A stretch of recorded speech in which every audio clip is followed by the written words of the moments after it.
বড় বৌমা খুব খিদে পেয়েছে, দুটো খেতে দাও না। যা, আপনার কথা তো ভুলে গেছি, আমাদের তো খাওয়া হয়ে গেছে। আপনি আজ একটু ছোট বউয়ের কাছে খেয়ে নিন না। ঠিক আছে, ভাত দাও চন্দনা। বাবাকে খেতে দিয়েছো? তোমার বাবা বললো আজ ছোট বৌমার কাছে খাবে। কত কষ্ট করে বাবা আমার দুই ভাইকে লেখাপড়া শিখিয়েছিল বলে আজ আমরা দুই ভাই চাকরি করে খাচ্ছি, বলো।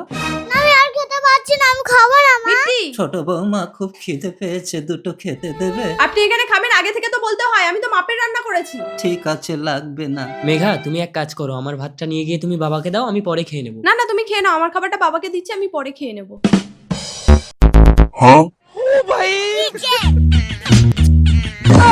খুশি ওই বাবাকে বলবি না, মার খাবি। দাদান দাদান, তোমার খিদে পেয়েছে? দাঁড়াও, খাবার আনছি। মিষ্টি। চোরি চোরি কি?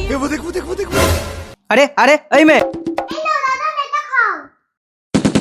মিষ্টি, কি হয়েছে দাদা? ও কি করেছে? আপনার মেয়ে আমার দোকান থেকে পাউরুটি চুরি করে এনেছে। দাদানের খিদে পেয়েছিল তাই দাদান তো রুটি এনে দিয়েছে। তবে রে বুড়ো, এই যে বুড়ো হয়ে মরতে যাচ্ছেন, আপনার কোনো জ্ঞান হয়নি? এইটুকু বাচ্চাকে চুরি করতে পাঠিয়ে দিয়েছেন। না। এই নিন দাদা আপনার রুটি। এই আর চুরি করতে যাবি? ওকে কেন বকছো আর বৌমা? আপনি কি মরতে পারেন না? না হয় বাড়ি থেকে বেরিয়ে যেতে পারেন না? চলে যাচ্ছি। কেউ না দাদান। মিষ্টি ঘরে যা। কি অবস্থা, আপদটা বিদেই হয়েছে। এই নাও মেঘা, তুমি না খেয়ে বাবাকে খাইয়েছিলে বলে আমি তোমার জন্য বিরিয়ানি এনেছি। বাবা কোথায় মেঘা? বাবা একটু মঠের দিকে বেড়াতে গেছেন। তুমি বাবাকে একা ছাড়লে কেন? কত করে বললাম আমি সঙ্গে যাই, বললেন একাই যেতে পারবে। এই কি গো, কোথায় গেলে? তোমার ফোন বাজছে। আমি বাথরুমে আছি, তুমি ফোনটা তোলো চন্দনা। হ্যালো। বৌদি, তোমার শ্বশুর রাস্তায় স্টক করেছে, এক্ষুনি টাকা নিয়ে চলে এসো, হসপিটালে নিয়ে যেতে হবে। কে গো, কে ফোন করেছিল? না না, কেউ না, কোম্পানি। এই শোনো না, কাল না ব্যাংকে গিয়ে 50,000 টাকা তুলে বাবাকে দিতে হয়। বাবারও তো একটা হাত খরচ আছে, বলো।